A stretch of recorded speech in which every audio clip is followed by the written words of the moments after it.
We live right now. What's up, y'all? We're live. It's the Imperfect Action Show, and I'm taking imperfect action because I don't even know if the audio is working right now. Like I was getting a couple of different messages from StreamYard right now in regards to the audio. So hopefully the audio is audioing. It looks like it's working.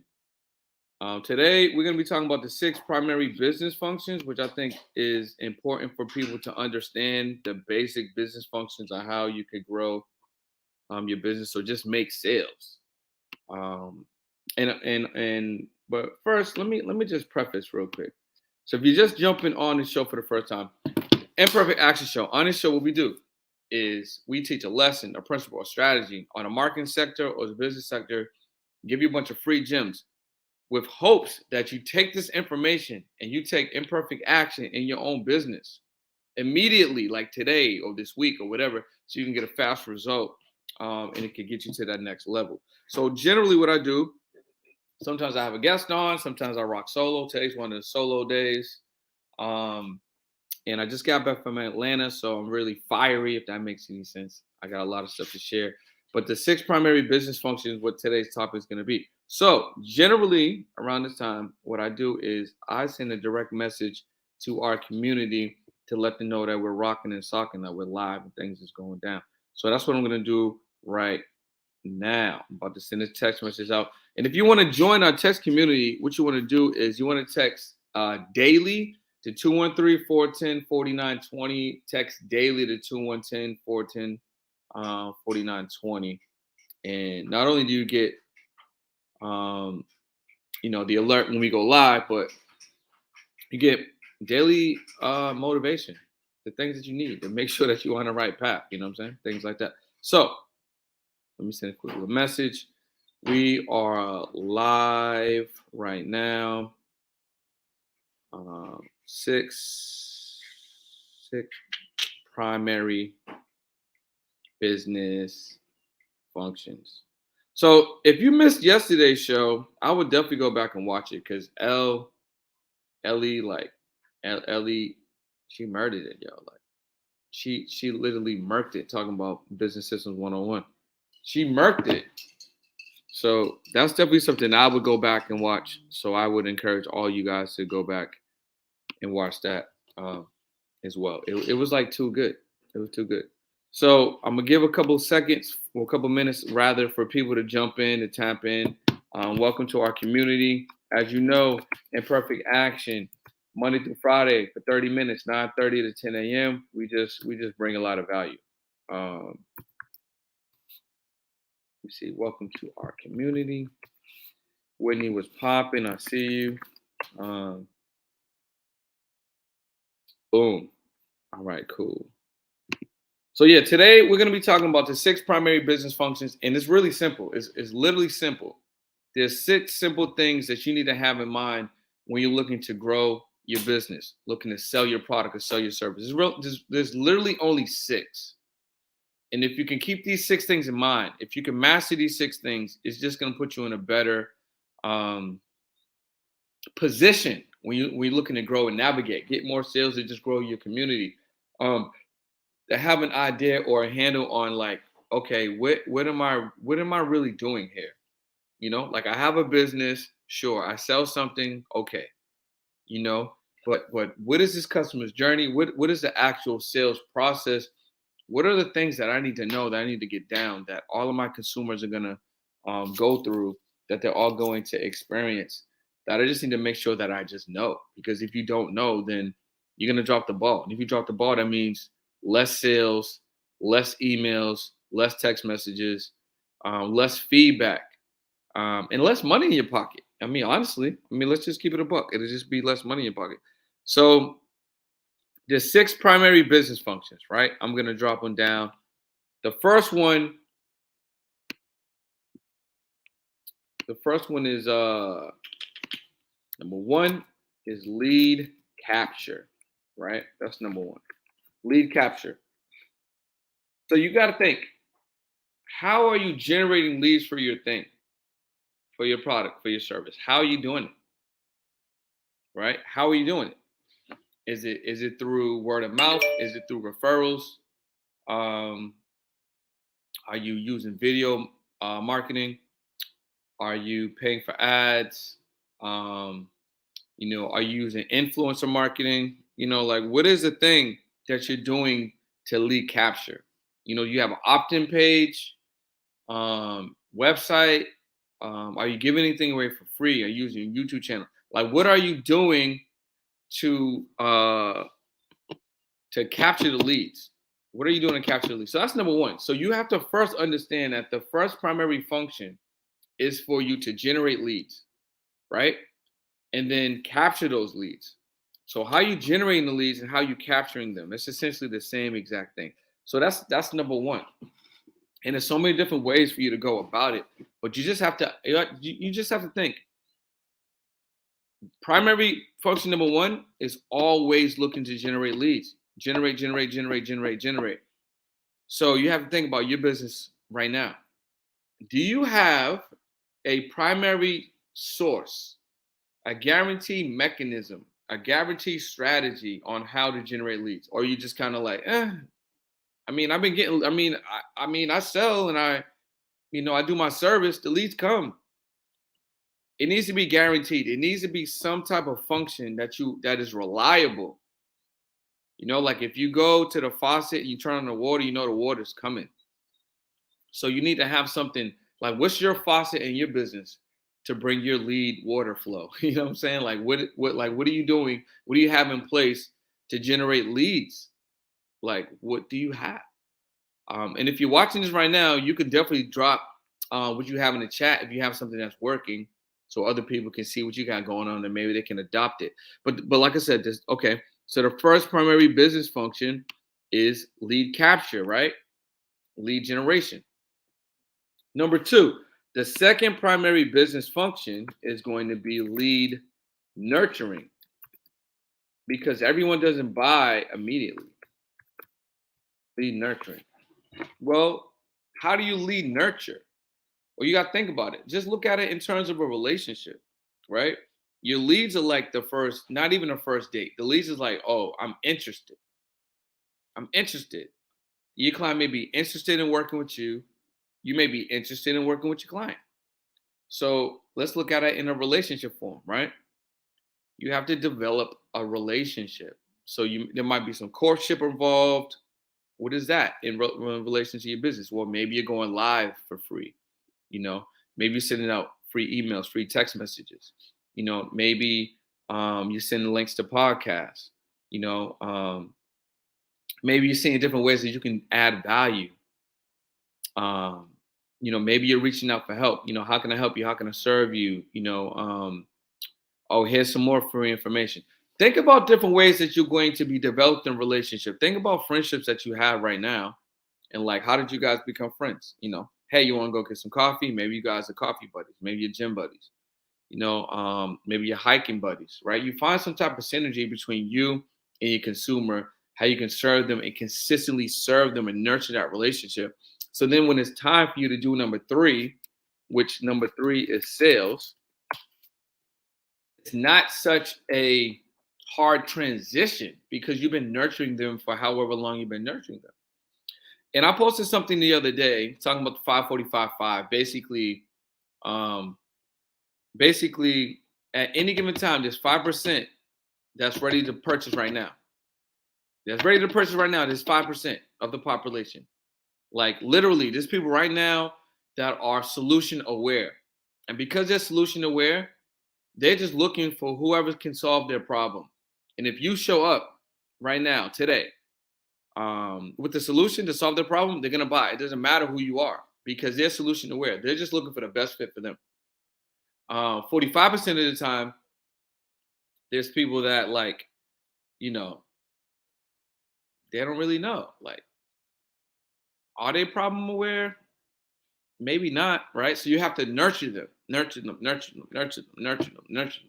right? And then the other half of the time, these people that just need to go on the other side of the fence, right? So that's just up to you and how you serve them at that point. So let's get back to it. So you have, and then I just seen a question come in a comment, so we're gonna talk about that. So we have a way that you bring leads in.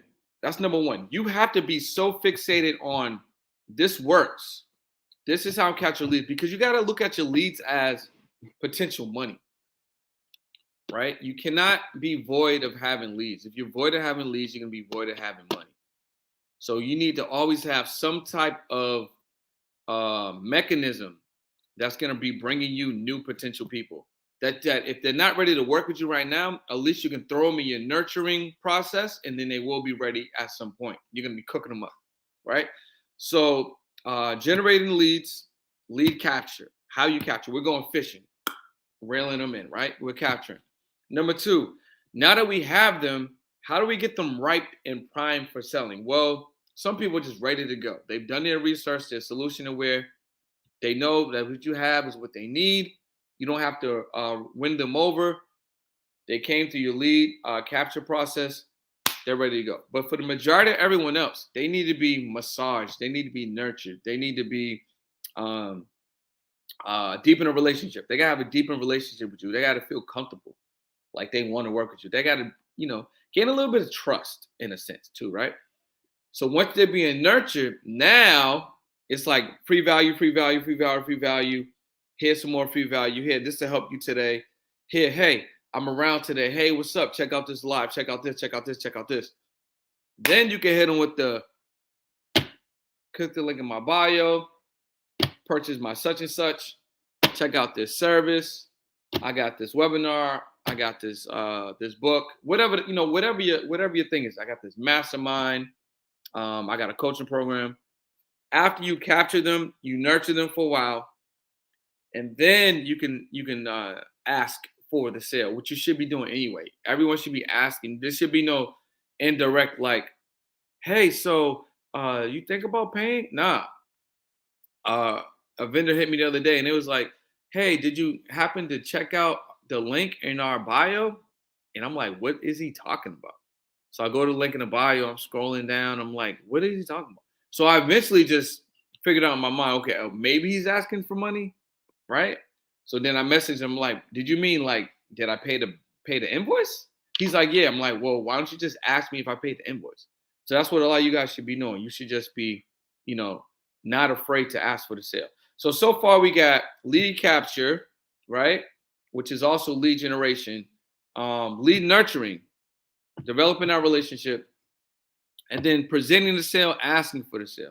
So before we go on to the next phase, the next three, I'm going to check out Coach's question right here, or statement. She says, I don't have a guaranteed lead capture that leads to a specific sale. It really just funnels people into my email list, and I market different things in my email marketing. Yeah, I mean, so it just sounds like you're nurturing right now, which is good. But think about this. What if you got a solid lead capture? What if you knew that every single day that you could add 1, 2, 3 emails to your email list, or 100 a week, or 50 a week, or 10 a week by doing this thing?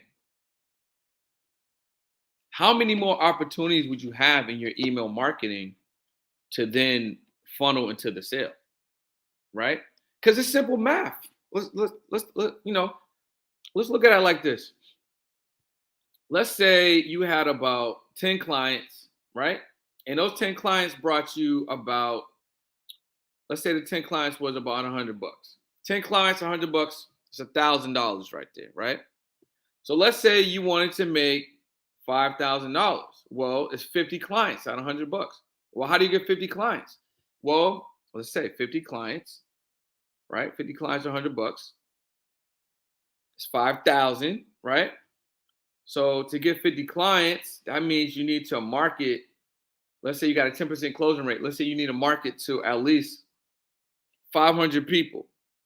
So simple math. If you could figure out how to get in front of 500 people in a month, and this is saying that your product, because same example, 50 people, $100 product.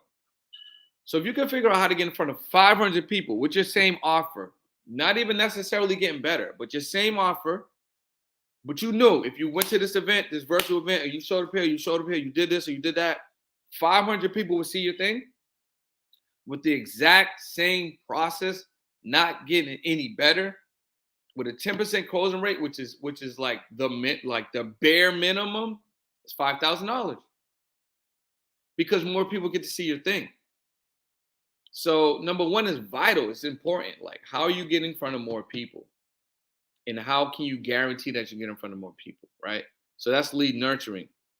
That's lead capture. Lead nurturing is what you're doing in your email list, which is brilliant. It's like very important. And a lot of people don't even have email lists. So the fact that you've been mentioning that, like you're ahead of a lot of people, surprisingly, right?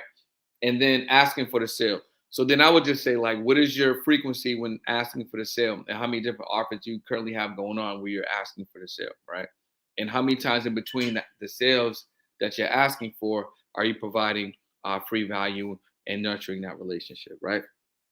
Now, number 4 is going to be success, right? So after you sell the thing successfully to your consumer, what is the success that they're experiencing? So that can be the success rate, that can be the transformation, that can be, are they really getting what you're promising them? All of that is involved in success. So let's just assume that you are delivering that success, and at the rate of success that you're delivering, these people are definitely getting that transformation. They are 100% getting that transformation. So as a result, you're getting some testimonials, or they're doing word of mouth. They're spreading your good graces because you're literally transforming their situation through your program, your product, your service, whatever you're currently offering. So then, what's the next thing on the list? The next thing would just be the Ascension. And this is where a lot of entrepreneurs drop the ball, and I was here too because I didn't understand this. That's why I'm sharing it with you guys. Customer Ascension. So what is next? So after they do that thing, let's say you are a barber, right? And you gave somebody a haircut and they love your haircuts, right? What's the next process on that customer journey? Like, what else can they buy? Can they buy a subscription service to your barbershop? Do you have a face cream, or like a beard oil, or like a shampoo? Are you offering services for locks or dreads, braids, facials? Like, what is next on that customer ascension? And that's where a lot of you guys are dropping the ball and not making no more money, because after you're getting that first sale, you don't have no other offers. You're not offering the customer anything else. So then after they're done with you and they would love to work with you deeper because you already have that relationship, they go and spend money with someone else because the next typical thing along that journey, you're not offering it. And they're going to spend the money anyway. Like, a case in point, I'm going to give you a real example. So, we help people produce books over here. And that was something that originally we weren't even like, okay, we're going to do it. This is an offer. We're going to go after it. We're going to offer this, right? It was just like, I was offering this to some of my clients because they were scared to create books. And I'm like, this is a great way to edify you, to give you authority and things like that. But they were scared. So I'm like, okay, if I can figure out a way for you to make the money in advance with that, like, less than anxiety around actually creating a book, because you get money immediately. And then also, if you want it, you can use that money to invest in having someone else write the book. So I figured it out, right? So I was marketing, make your first $1,000 or so in 7 to 14 days from an ebook cover. And it was great. Like, I've had 12 people make over $1,000 in less than 7 to 14 days. But then after that, I didn't offer nothing else. I wasn't publishing the books. I wasn't ascending the journey. I just offered the front part of that, right? So what happened was, well, some of our clients wanted to actually get books published, but we just didn't offer that at the time because it wasn't something that, we were like looking to do at that present time. So then the same client that most likely would spend more with us, they took that money, they took that investment, and they spent money with someone else. So then you lose out on that back end money, or that next money, right? That next investment from your consumer. So in our case, we lost out on about, let's say, $2,000, $2,500, right? So it's the exact same thing for you. Look at your current offers right now, your current products and your current services. Are you not offering the next step? Are you dropping the ball? Is this something easily that you can just put in there to taking on that next step that you could offer for another price point or a higher price point to retain the customer so they don't take the money that they would easily spend with you and spend it with someone else? So you have to be thinking about ascension. Like what's that next rung? What's the next step on the customer journey? What's my next higher tier product that I could offer them or position them to keep them with you? And a lot of entrepreneurs are dropping the ball right there because after they deliver that product or deliver that service one time, there is no next level. So continuing to get money in developing a relationship on both ends with your consumer, it just stops. It just ends. And so does your revenue. Like your revenue ends because you're not offering the next thing. All right. So after the success, the transformation, the successful delivery of your product or service, what is the next consumer ascension? What is the next product or service that you're currently offering or that you could offer? And in real time, if you're watching this, let me know right now. Do you have a next offer for your consumers or a next product? Put it right there in the chat. If you don't, just imagine for a second. What is something that you could offer them that's the next level, another price, or maybe even a more expensive offer? So for some people, it may just be accessories or add-ons. From other people, it could be subscription. For some people, it could just be a higher tier product or service. So you drop the ball when you don't have ascension. You don't have anything after you deliver that first product or service. All right. If you have something, drop it in the chat. If this show right now is making you think of like, yeah, I could offer that. I mean, that makes sense. Drop that in the chat too. I would love to see. Okay, next, number 6. Resell. Number 6 is resell. So again, what a lot of entrepreneurs have done, they drop the ball, and I'm guilty of it too. I've definitely done this. Is that okay? Imagine you deliver the product or service. The product or service is delivered, okay? Successfully. Now, let's say you don't have customer ascension, right? Let's just take that out for a second. Let's say you do not have customer ascension. Are you reselling or asking for the sale again? So let's take this barber example again, right? Let's take this barber example. Well, you should know the current cadence of some people getting haircuts, right?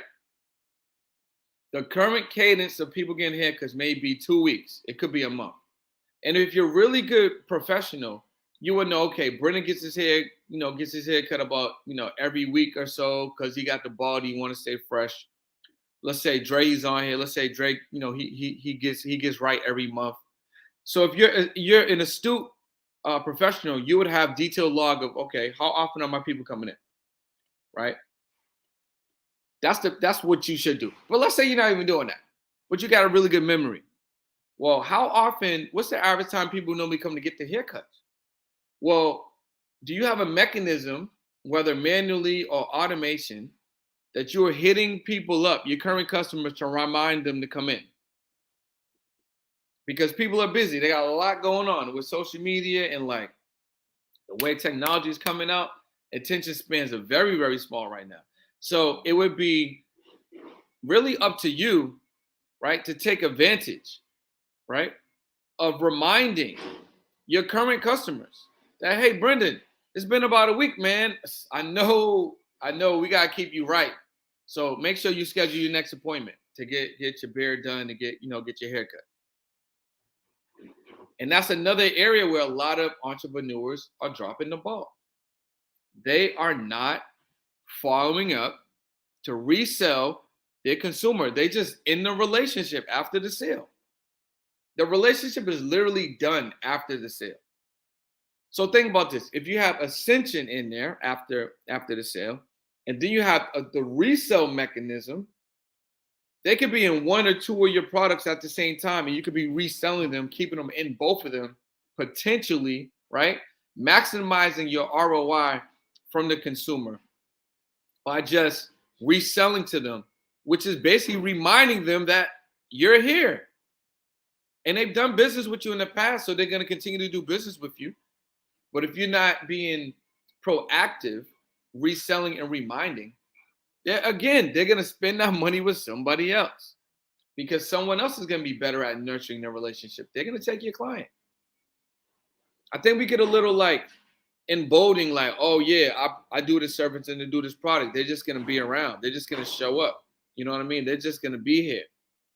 And that's not the case. Like the consumer relationship and the 6 primary business functions that we're talking about today, and I'm about to go right through them because we're approaching the 30-minute mark on today's show, is continual. You can't just assume that your consumer is just going to go through these steps on its own. You have to create these steps in your business intentionally.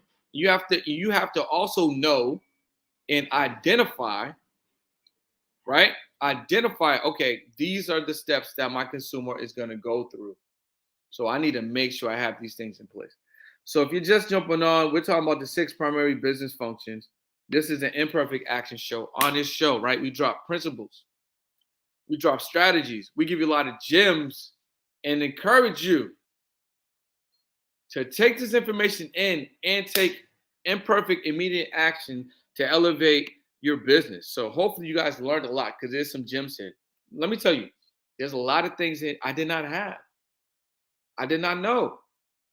So you're like, you want a 5K month or a 10K month, you can get it right now from your same customer base. And you can get it right now from expanding your reach.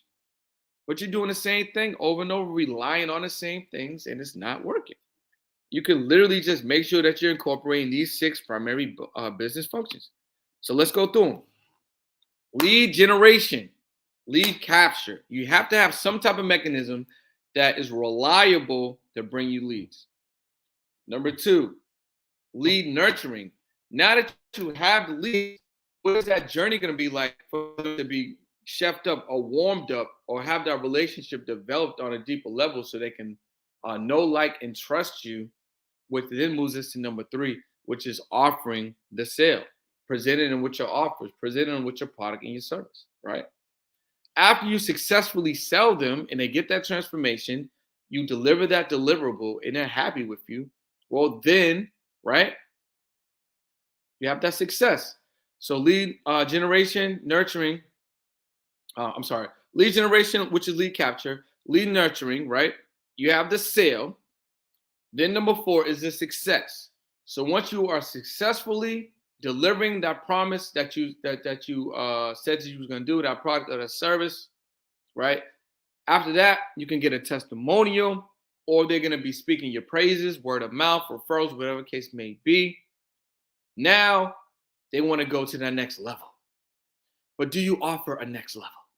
A lot of you guys need to get your next level, which in fact may not even necessarily be a next level. It could just be like add-ons at this point. It could be add-ons. Whitney's talking about paper towels, toilet paper, sponges, same thing. Yeah, these can be add-ons, right? Some of you guys that got coaching programs, they could just be, if you got a 4 week, maybe it's an 8 week. You got an 8 week, maybe it's a 6 month. You got a 6 month, maybe it's a 12 month, right? What's the next offer on that consumer ascension? Then after that, reselling, reminding and reselling. And if you have a consumer that's in one or several of your products, by just reminding them that, hey, the anniversary's coming up. Hey, this book came out. Hey, you qualify for X, Y, Z. Hey, you got your haircut about a month ago. It's time for a new haircut. They're going to spend with you again. So take these 6 primary business functions. I'm going to drop them below in the captions. You can rewatch this if you need to. Share this video, like, comment, subscribe. Definitely want to make sure you tune in every Monday through Friday. Imperfect Action Show. Sometimes I ride solo. Most times I'm bringing a guest on. We're dropping marketing business strategies, principles, and things that you can use right now to implement into your business so you can have success faster, right? So I appreciate everybody for stumbling on. Like I said, if you need to rewatch this, get these gems, share this with like your favorite person that has a business. I would definitely do that. Like I said, like, comment, subscribe. We will see you tomorrow. I believe there's a guest on. And yeah, comment, like, subscribe. We'll see you guys later. Peace.